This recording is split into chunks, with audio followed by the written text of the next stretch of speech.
Natividad de San Juan Bautista. Hoy celebramos la fiesta del nacimiento de Juan el Bautista, que coincide más o menos con el solsticio de verano. Muchas tradiciones y muchos ritos anteriores al cristianismo parecen darse cita para celebrar en este día el gozo de la luz y la fuerza y exuberancia de la vida. La fe cristiana ha sustituido esas celebraciones paganas con el recuerdo de aquel que anunció al Cordero de Dios. Ahí está el Cordero de Dios que quita el pecado del mundo y que tuvo la humildad de empequeñecerse para que la luz que es Jesús nos iluminara, la gracia, la salvación que Dios nos ha dado en su Hijo Jesús. Juan nace de un matrimonio anciano que sin duda había anhelado siempre el don imposible de un hijo. Esa es su familia. La esposa descendiente de Aarón se llama Isabel y se dedica a sus labores del hogar. Isabel es estéril, como tantas mujeres que habían dado vida a los grandes héroes de Israel. Su esterilidad subraya como antaño la presencia poderosa de Dios que cambia el rumbo de la historia cuando quiere. Así que Isabel vive la alegría de una maternidad inesperada y el nacimiento de un niño que es causa de sorpresa para todos. El nacimiento del niño está rodeado por un halo de misterio. Su padre está un día en el templo ejerciendo el servicio sacerdotal tal como le correspondía por turno a su grupo. Entra en el santuario a ofrecer el incienso y se encuentra con el ángel del Señor.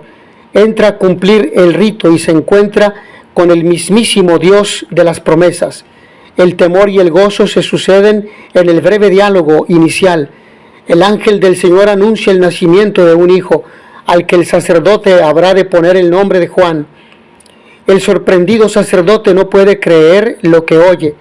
Su edad y la de su esposa son un inconveniente aparentemente insuperable. El ángel le anuncia una mudez que es al mismo tiempo un signo de la veracidad de sus palabras, un castigo transitorio por la increencia de Zacarías y sobre todo una señal de que la promesa se habrá de cumplir a su tiempo. Y la promesa se cumple, en efecto. Pocos días después, los esposos se dan cuenta de que Isabel espera un hijo. Es más, esa nueva vida es también la señal para su pariente María, que en la distancia recibe 6 meses después el mensaje de su propia sorprendente maternidad. María se pone en camino para visitar a su pariente Isabel. Recorre las montañas de Judea haciendo suyos los caminos por los que en otro tiempo había pasado el arca de la alianza del Señor. Al encuentro de aquellas dos madres, el hijo de Isabel salta de gozo en el seno de Isabel.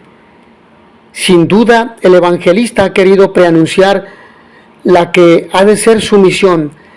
Él habrá de reconocer la presencia del Mesías que llega a su pueblo, trayendo la salvación, la paz y la alegría para todos. Pero hablemos del nacimiento del profeta. Se cumplieron los tiempos y nació el niño anunciado por el ángel. El Evangelio subraya explícitamente que su nacimiento llena de alegría a sus padres y del temor de Dios a sus vecinos. Son las dos reacciones típicas ante la presencia del misterio en la vida de los hombres, el temblor y la fascinación. Con motivo de la ceremonia de la circuncisión, solía imponerse el nombre al recién nacido. En esta ocasión surge una breve disputa sobre el nombre que se ha de imponer al niño. Las gentes pretenden que se llame Zacarías como su padre, pero este parece haber tenido tiempo y silencio suficientes para meditar sobre los proyectos de Dios. Zacarías escribe en una tablilla: Juan es su nombre, y en ese momento se desata su lengua dormida. La lengua de Zacarías no se desata para explicar su mudez, ni para manifestar su alegría y la fortuna alcanzada por su casa, sino para proclamar las maravillas de Dios. Para ello proclama una veracá, una de aquellas bendiciones bendiciones a Dios que caracterizaban la oración de Israel. Y lleno del Espíritu Santo profetiza: bendito sea el Señor Dios de Israel, porque ha visitado y redimido a su pueblo, suscitándonos una fuerza de salvación en la casa de David su siervo, según lo había predicho desde antiguo por boca de sus santos profetas. Y tú, niño, serás llamado Hijo del Altísimo, profeta del Altísimo, porque irás delante del Señor para preparar sus caminos, anunciando a su pueblo la salvación y el perdón de sus pecados. Juan irá delante del Señor. La contraposición evoca una cuestión importante que nos remite a unos años posteriores. El evangelista conoce sin duda la existencia de un grupo de discípulos de Juan que encontramos varias veces en los escritos del Nuevo Testamento, por ejemplo en Hechos de los Apóstoles capítulo 18 versículos 24 al 19 y al 7. En algún momento ha debido de subsistir entre las primeras comunidades cristianas la duda sobre la legitimidad de las pretensiones mesiánicas de un maestro o el otro, de un profeta o el otro. El evangelista Lucas, ya desde este momento inicial, quiere dejar bien claras las diferencias. Juan no es el Mesías, es su precursor y mensajero, nada más y nada menos. Así lo proclama su padre el día de la circuncisión. De su infancia no se nos ofrece más que una pincelada más bien estereotipada que a la vez resume los años de su crecimiento y nos asoma a la misión que habría de asumir. El niño iba creciendo y se fortalecía en su interior y vivió en el desierto, hasta el día de su manifestación a Israel, tal como lo describe Lucas en el capítulo 1, versículo 80. Pero hablemos de la predicación en el desierto. El desierto no sería solo su escenario, era el ambiente de su vida y el signo mismo de su misión. Allí había aparecido de pronto. Nadie sabía cómo ni de dónde. Se alimentaba de saltamontes y miel silvestre. Eso decían las gentes. Y ese detalle ha sido transmitido por los textos evangélicos. Era una forma de aludir al género de vida que había elegido. Juan era un hombre piadoso, coherente y sincero, y muchos acudieron a él.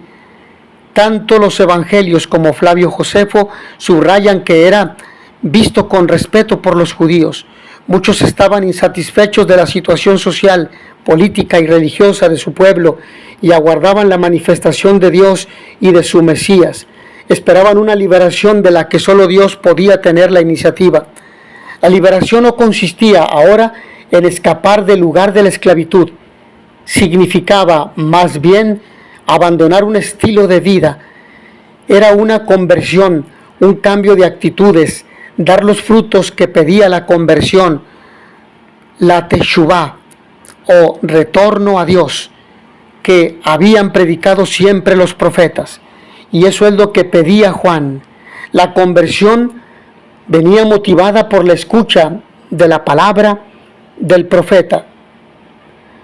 Se celebraba con el rito que la significaba y se manifestaba en el cambio de vida que la ratificaba. El rito, es decir, el bautismo en el Jordán, significaba que Dios estaba dispuesto a elegir un pueblo nuevo, precisamente allí donde el pueblo de Israel había entrado en la tierra prometida.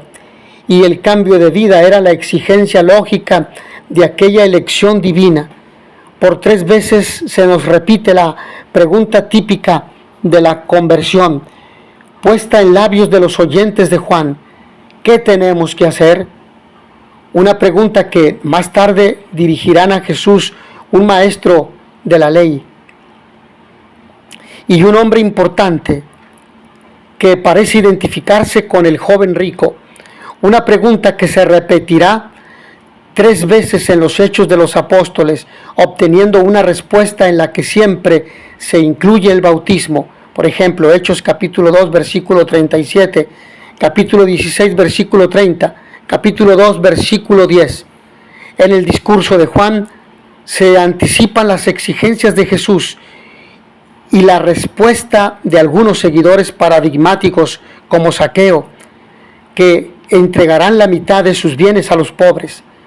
El discurso de Juan no trataba de cambiar el sistema, al menos a corto plazo, pero trataba de cambiar las conciencias. Seguramente este cambio habría de desembocar en el otro.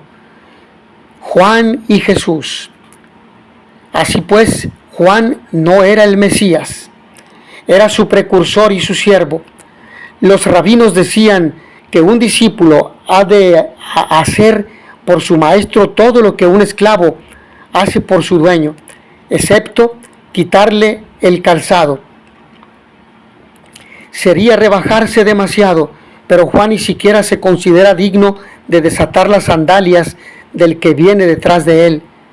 Él anuncia al que ha de venir, al que no bautiza con agua, sino con viento, es decir, con el Espíritu, con fuego y espíritu. El que ha de venir trae en su mano el horcón para aventar en la era las mieses ya trilladas. Él ha de separar la paja del grano. Él realizará el juicio sobre lo aceptable y lo desechable. Él será el Señor y el juez.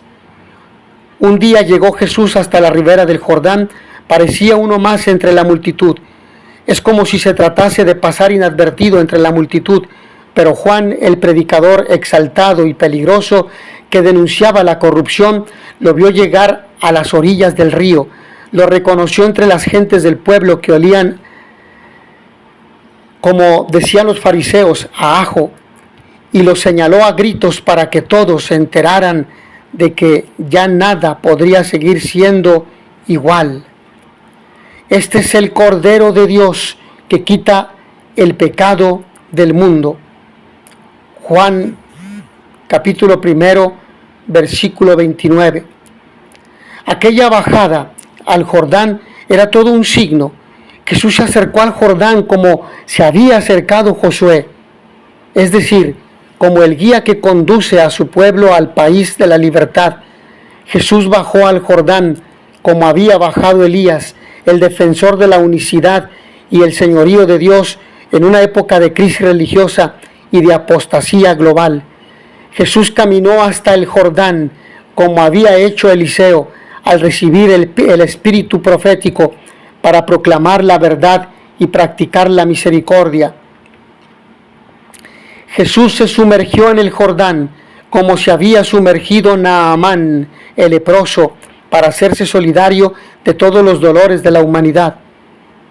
Juan lo reconoció como el Cordero de Dios, Juan 1:29. Era aquella una expresión que resultaba rica de contenido y de evocación. Jesús recordaba la aventura de un pueblo nómada y pastoril que había guiado sus corderos por las cañadas del desierto. Jesús evocaba el Cordero de la Pascua, signo de la piedad de su pueblo y del sacrificio que sellaba la alianza con su Dios. Él era la imagen más nítida de la liberación y de la fiesta. Jesús era sin duda el Cordero llevado al matadero, como repetía el 4º cántico del siervo de Yahvé. Él era el que se ofrecía para la salvación de los suyos y aún de todo el mundo. Pero Juan dijo todavía algo más. Aquel hombre, Cordero y servidor, venía a quitar el pecado del mundo. Ese era el sueño y el ideal de todos los grandes profetas de antaño. El reino de Dios habría de ser un reino de santidad. Un momento antes del bautismo de Jesús, el Evangelio de San Mateo transcribe un breve diálogo entre los dos. Juan parece resistirse. Él es quien debía de ser bautizado por Jesús, Pero éste le dice, con una frase un tanto misteriosa, que ambos han de cumplir toda justicia. Mateo 3, 13 al 15. Tanto Juan como Jesús hacen suya la voluntad de Dios, pero ellos pasan la historia, por ellos, mejor dicho, por ellos pasa la historia de la salvación. El mártir. Juan era tan solo una voz, pero una voz que inquietaba y despertaba a los espíritus dormidos. Una voz profética que anunciaba y denunciaba. Un profeta como Juan no podía morir en una tranquila ancianidad. Pronto habría de ser encarcelado por orden de Herodes, pero ese episodio martirial lo celebramos en otro día de fiesta que la Iglesia ha señalado, el 29 de agosto. Mis hermanos, gracias por escucharme. Nos vemos en la siguiente sesión. Que el Señor los bendiga y les dé la paz.